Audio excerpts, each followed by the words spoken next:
Então, nós estamos lendo aqui o livro A Grande Síntese, né? Dando continuidade. Né? Essa mesmo, né? A gente parou aqui, ó. Sim, sim. Não, sim, é verdade, é verdade. É isso mesmo. Outra aproximação entre as características dos fenômenos vitais e dos movimentos vorticosos, a admissão da matéria na circulação da vida, não ocorre ao acaso. Vimos que são preferidos pesos atômicos baixos, mas não é só. O vórtice vital estabelece ligações entre átomo e átomo. Quando estes são tomados no movimento da vida, estabelece-se entre eles vias de comunicação. Enquanto na química inorgânica só temos os movimentos planetários dos sistemas atômicos fechados, simplesmente coordenados em sistemas moleculares em equilíbrio estável, na química orgânica temos sistemas atômicos abertos, comunicantes, em equilíbrio instável. Os átomos estão reunidos em cadeia e tornam-se solidários dentro de um mesmo fluxo dinâmico, guiados pelo mesmo impulso e pela mesma vontade. Na matéria, ficam mutuamente estranhos em sua estrutura íntima, embora vizinhos e equilibrados. Na vida, apertam-se num abraço e movimentam-se numa única direção. Essa é a base da unidade orgânica. Quando a unidade se dissolve, as passagens fecham-se, os sistemas tornam-se a isolar-se reciprocamente indiferentes. Com o vórtice, terminou aquela vontade coletiva que os irmanava. Essas cadeias dinâmicas são abertas. Os átomos presos no turbilhão vital são modificados em seu movimento íntimo e arrastados num movimento diferente. Nessa viagem, são elaboradas sua constituição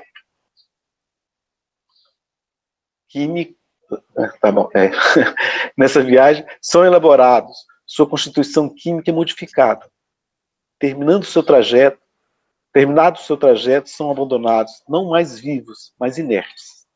Os átomos são assim, alinhados em série bipolares, e as viagens da vida realizam entre os dois extremos, nascimento e morte.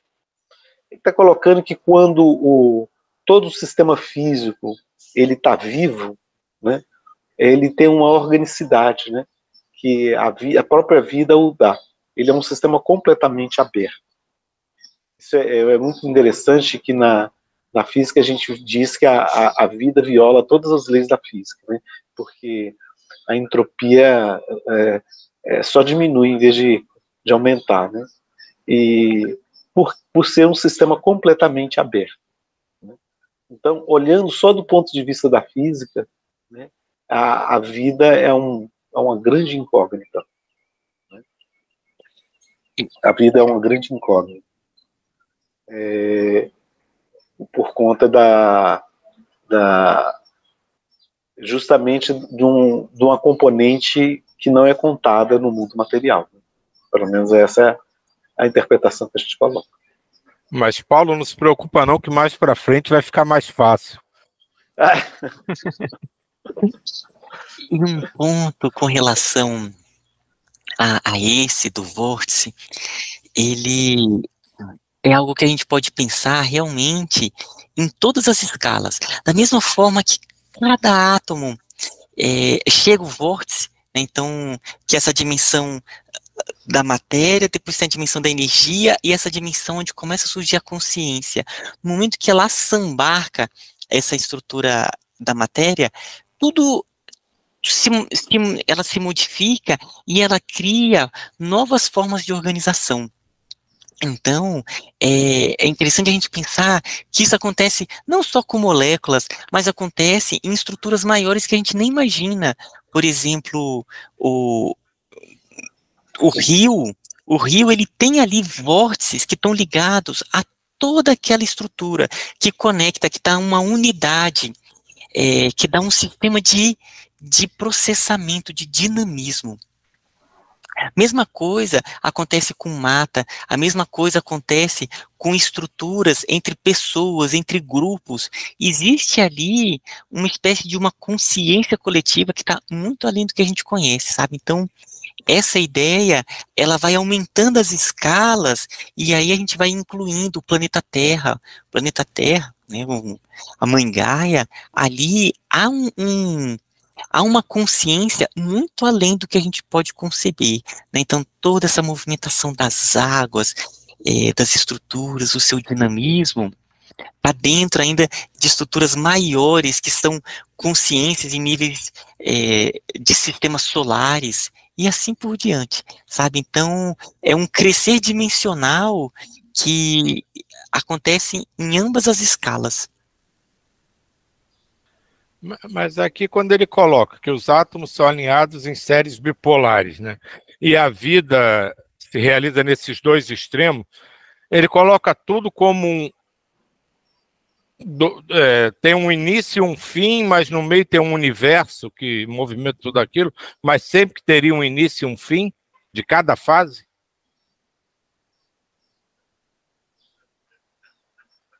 Sim, eu também eu entendo assim. Eu também.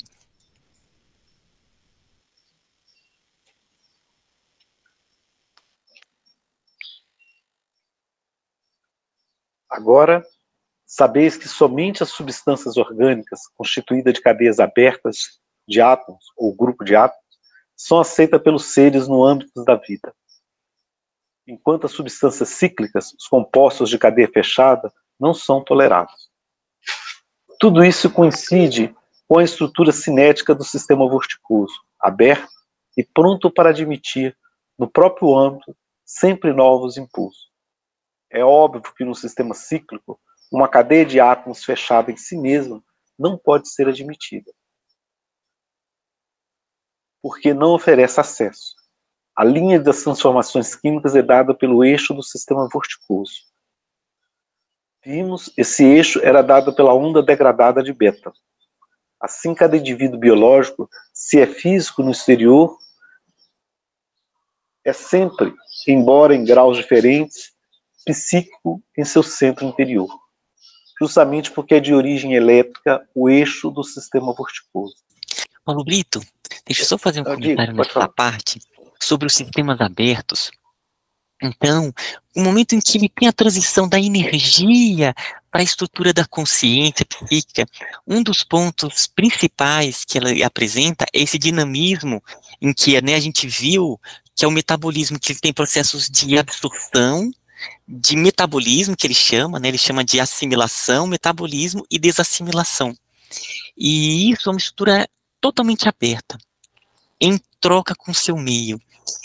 E aí vai apresentando que a grande força é exatamente essa estrutura aberta, que permite se recriar em formas cada vez mais complexas e mais diferentes, que mais se adaptam, mas ao mesmo tempo são mais instáveis, por conta dessa estrutura aberta. E a gente pode levar isso para muitas e muitas escalas, inclusive conosco mesmo. Aquela facilidade, aquela abertura de pensamento a buscar sempre aprendizados novos, estarmos com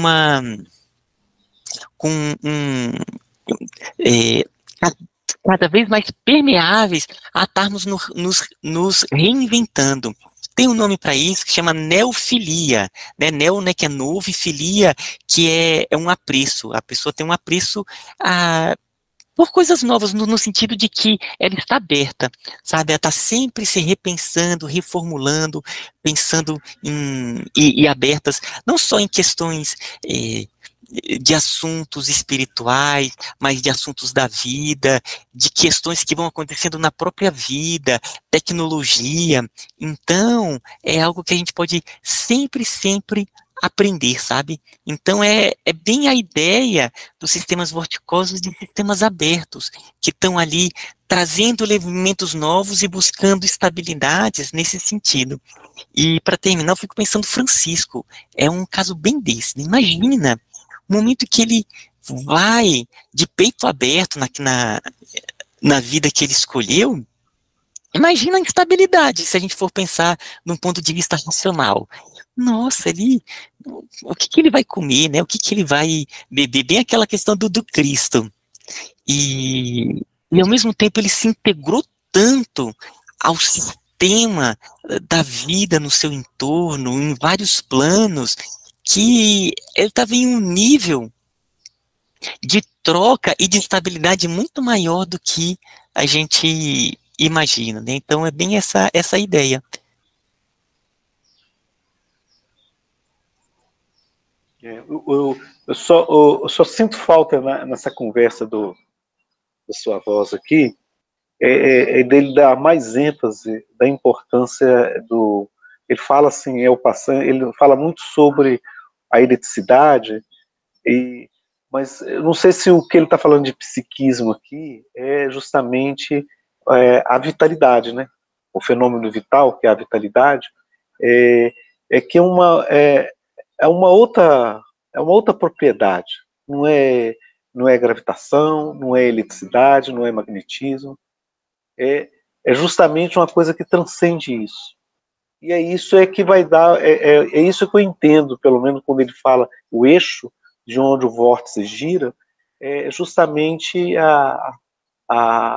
essa parte espiritual, né? Em que ele dá um norte. Quando ele sai, perde-se esse norte e ele se desagrega, né?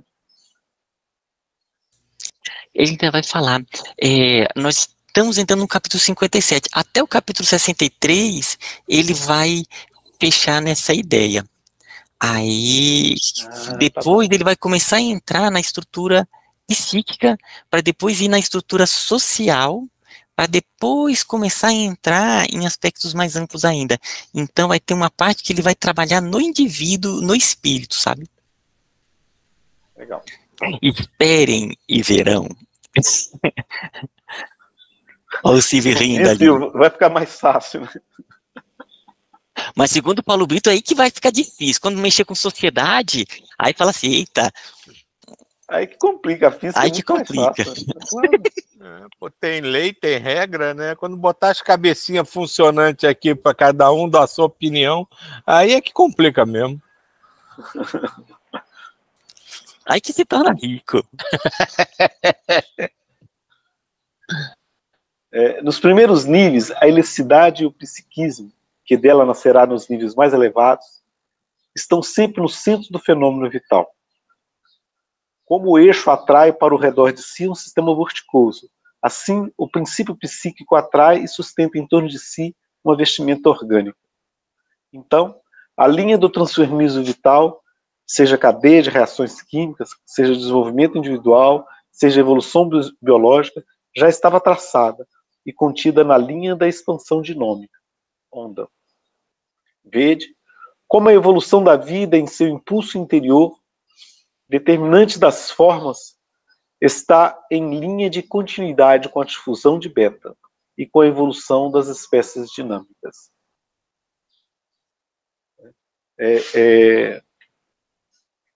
Capítulo 57, são um total 100 capítulos, né? São.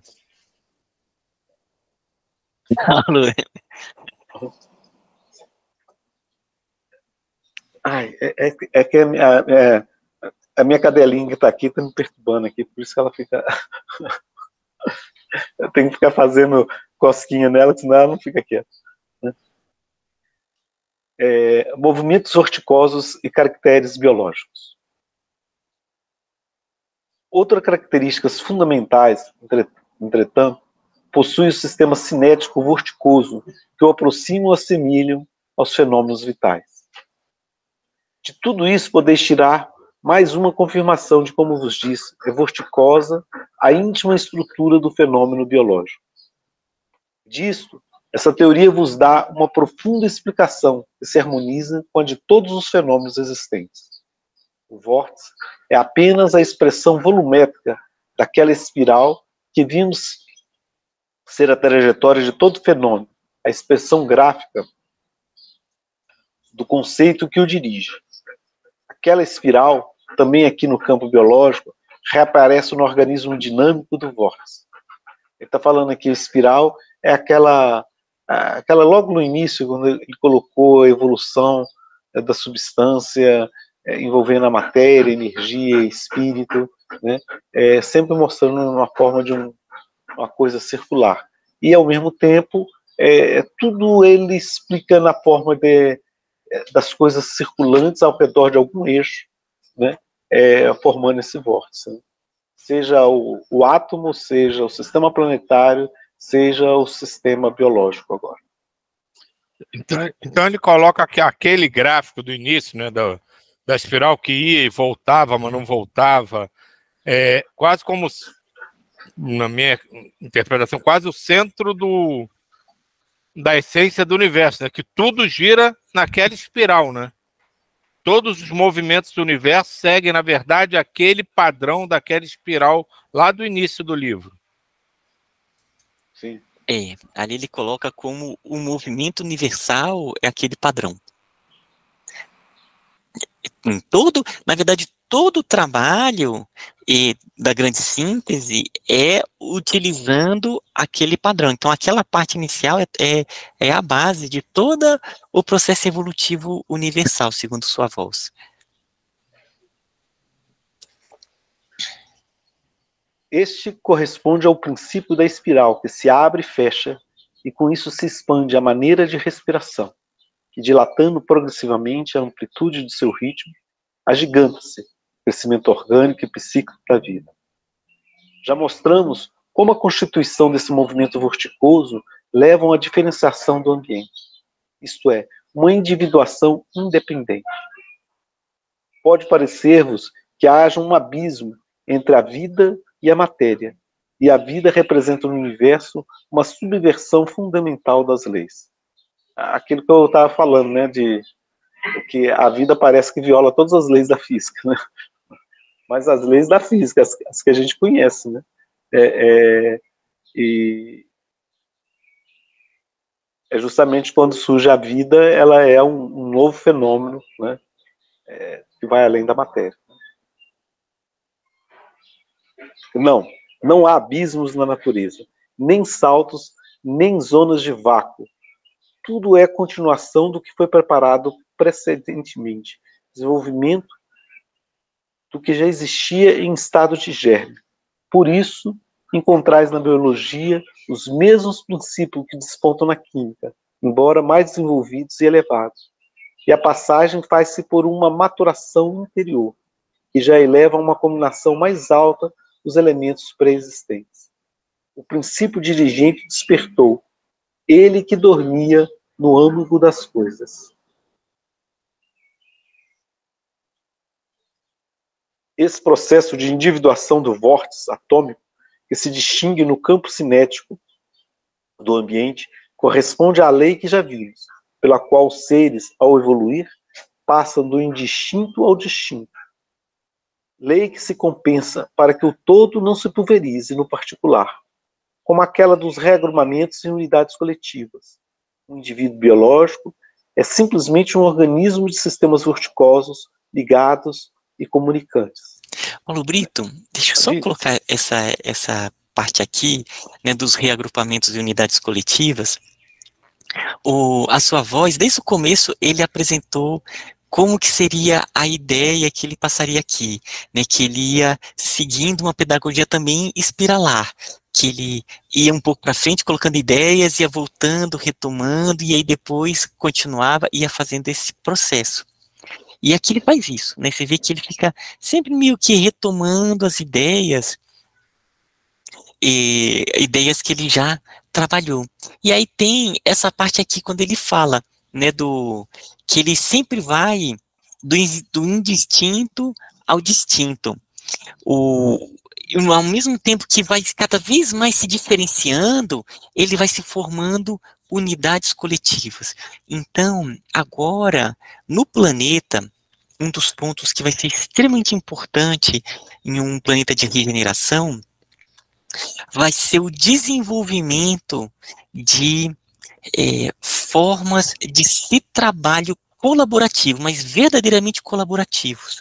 Em que sentido? Antes, haviam aquelas pessoas que conheciam muito de todas as áreas, aqueles gênios. Agora, começou a ter tantas especializações, o conhecimento ele se fragmentou tanto que não é mais uma pessoa que vai conhecer tudo, mas tem que se formar unidades coletivas. Elas precisam ter formas de organização colaborativa, que não é fácil, a gente está ainda nos primórdios dessas formas realmente orgânicas de trabalho colaborativo, aonde o grupo ele tem uma sinergia de fato.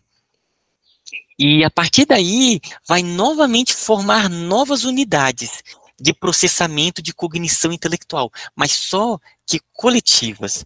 Então, a educação, aos poucos, ela está tendendo para esse tipo de organização, através de metodologias ativas, metodologias em projetos, aonde cada vez mais os estudantes eles precisam não só ter o conhecimento, mas conseguir realizar projetos coletivamente, onde se usa aquelas informações. Tudo isso está dentro dessa ideia que a sua voz está passando. Ao mesmo tempo que vai se fragmentando, ele tem que ter a sua contraparte, que é de formação de unidades coletivas, onde eles se unem em novas unidades maiores, mais amplas e com mais potencial.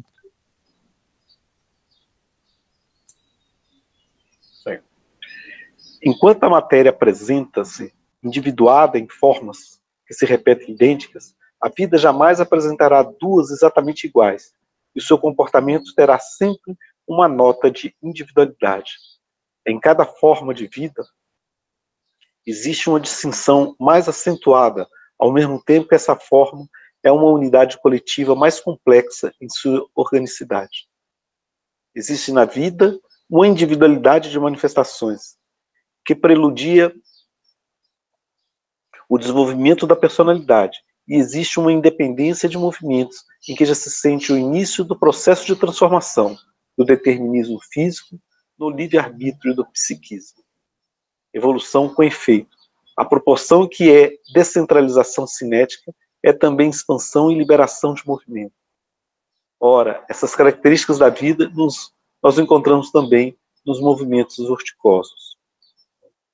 É interessante que ele coloca justamente isso, né? De como que no mundo físico, né? A gente até brinca que os elétrons são indistinguíveis, né? Porque um elétron você não consegue distinguir do outro elétron. É a mesma coisa, né? Uma molécula de água e outra molécula de água não tem diferença nenhuma. É molécula de água, né?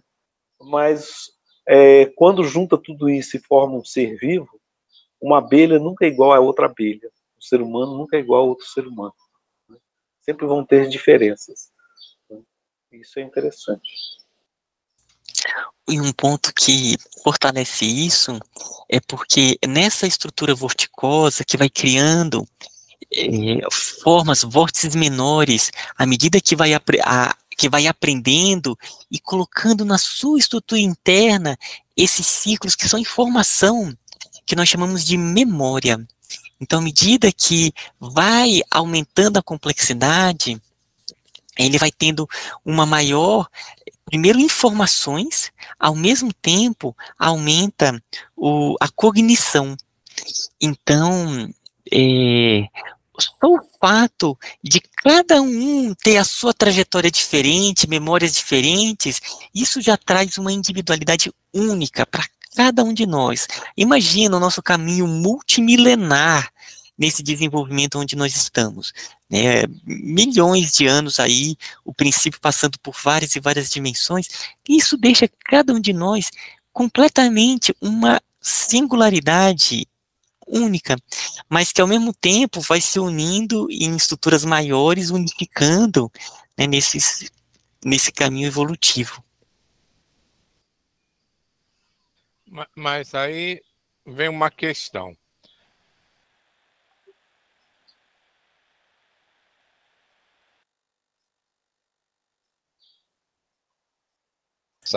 E essa conscientização é cada vez mais... Silvio, cortou para mim. Eu não sei se cortou para vocês também. Cortou. Se puder repetir a pergunta, você falou assim, tem uma questão, aí não veio a pergunta. Sim. A gente parte de trajetórias individuais, começa na nossa ignorância, né, e vai num crescente de aproximação até a nossa conscientização. Isso vai nos tornando cada vez mais interconectados, interligados, mais similares, né?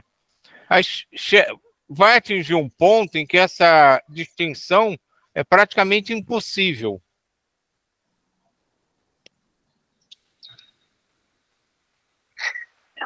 Bom, vai. Mas ao mesmo tempo ele está além da nossa concepção. Está tão ainda no além que a gente fala sem conseguir perceber toda a profundidade disso. Mas sim, quando a gente for ver o sistema, que é quando fecha realmente esse livro, essa parte do início e do fim, ele vai dar um senso de conexão muito grande, e aí essa ideia vai ficar bem mais clara. Inclusive o que o Djair colocou no começo, o anjo caído. Né? No livro Sistema, isso vai vir com uma profundidade tão grande, a partir do início e do fim, sabe? Que ainda ficam nos arcanos, aí nos arcanos de mistérios, ali a sua voz ela vai apresentar uma visão sensacional, muito, muito interessante. Assim, que eu entendo, claro, isso, né? Mas eu acho que facilitaria muito para a nossa compreensão isso, né? A gente saber que a coisa, essa mania que a gente tem de tentar explicar isso com a limitação que a gente tem, às vezes atrapalha, né? Se a gente só pensar que vai chegar um ponto que a gente não tem a menor ideia de como, mas no caso aqui do que a gente está falando especificamente, a gente vai estar tão interligado, tão parecido, que vai parecer realmente que é uma coisa só. Mas a gente não vai ser uma massa fundida. Vamos ser várias individualidades que têm um conceito de universo exatamente igual. Então parece uma coisa só. Então eu acho que se a gente soltar um pouco essa mania que a gente tem de tentar explicar tudo dentro das limitações que a gente tem, a gente flui com mais facilidade, né? E aí, né, até voltando para a brincadeira, você não precisa dizer, vai ficar mais fácil. A gente entende que é o processo, é o caminhar. Uma hora aquilo se expande naturalmente, né? Que acho que a dificuldade vem daí, da gente tentar explicar tudo tem que ser especificamente dentro da limitação de conhecimento que a gente tem.